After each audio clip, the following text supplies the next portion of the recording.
So I made it to Harvard.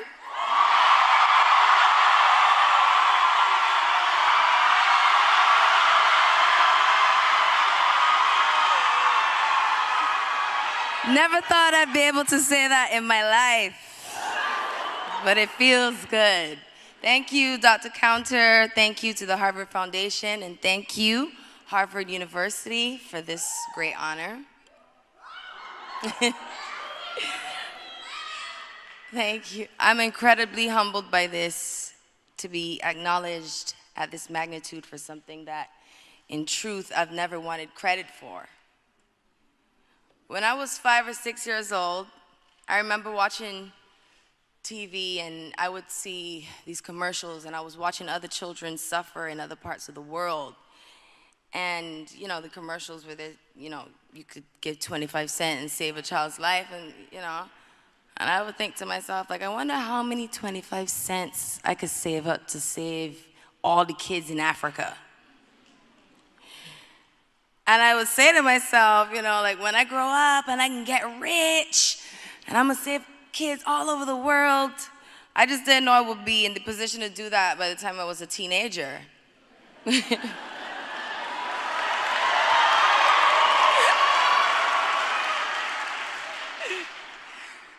At 17, I started my career here in America.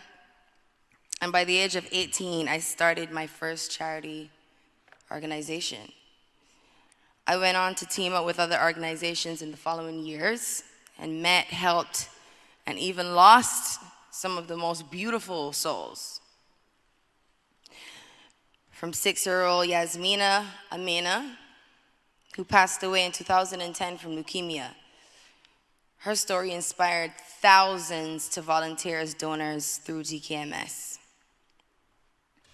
Fast forward to 2012, when my grandmother, the late Clara Brathwaite,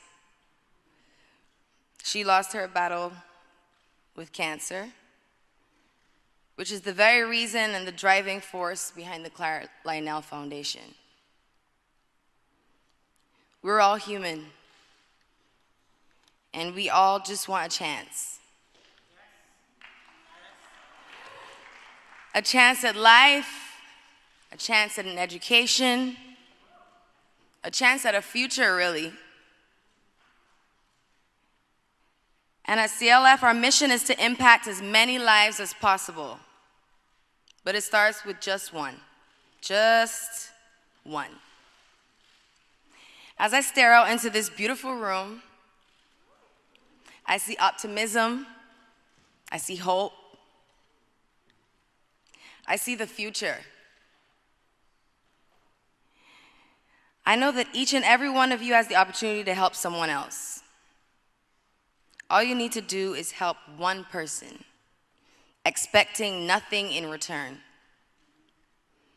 To me, that is a humanitarian.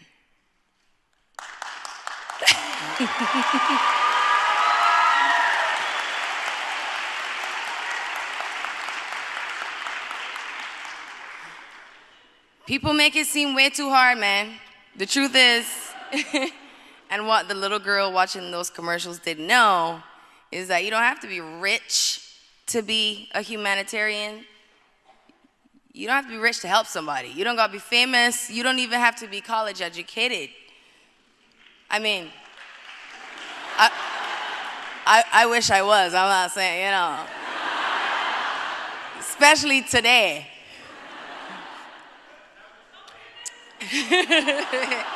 It's true, I might come back, but all right.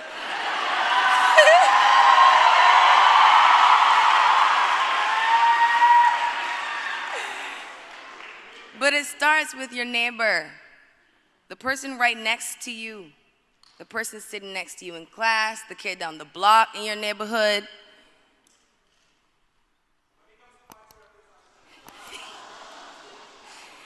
You just do whatever you can to help in any way that you can.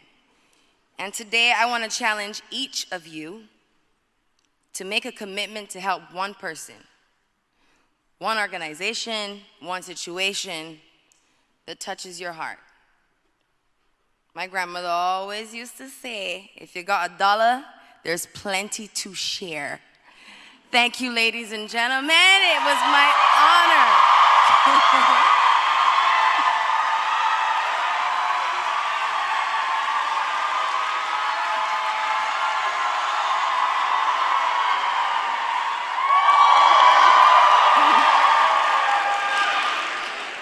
Over her career, she has worked on several projects aimed towards bettering society, including efforts to increase access to education globally through her Clara Lionel Foundation Global Scholarship Program and her support for the Global Partnership for Education and Global Citizen.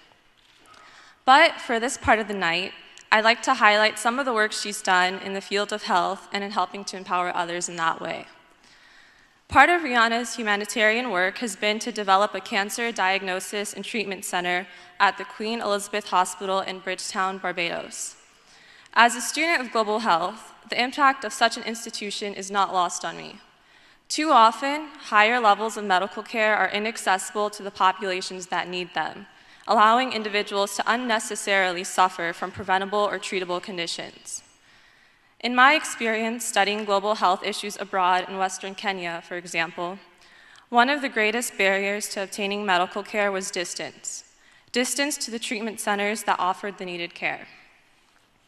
During my time there, I remember learning the story of a woman who had lost her life during labor. She was being taken care of at a rural health clinic where typical labor procedures could be handled effectively. However, because of her specific complications, the type of care she needed was at a larger health center, which she couldn't reach in time. Fortunately, there are efforts locally and globally to tackle issues such as these. And I tell this story not to single out a specific region, but to highlight the importance of this work. In providing such vital resources for cancer treatment in Barbados, Rihanna has worked to reduce barriers such as these to higher level medical care, and the implementation of such work has reverberations throughout society. I find this quotation from Rihanna particularly telling of the humanitarian spirit displayed by such work.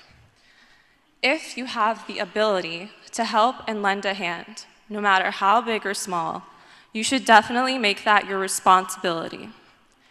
To me, the idea that the ability to help others, no matter how big or small, now becomes a responsibility is one that embodies what it means to be a humanitarian. To prioritize helping fellow human beings to the extent that one can is to exemplify humanitarianism. As many of us are students and will be navigating life outside of this university in a few years, I hope this humanitarian spirit is one that we will incorporate wherever life may take us. Thank you, Rihanna, for inspiring us to use our abilities to work,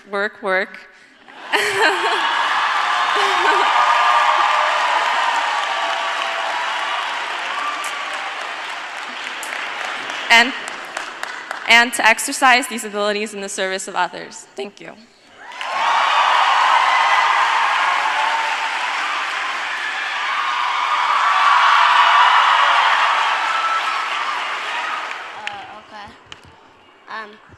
Rihanna, we thank you for your compassion, your philanthropy to help others in need, and your wonderful music.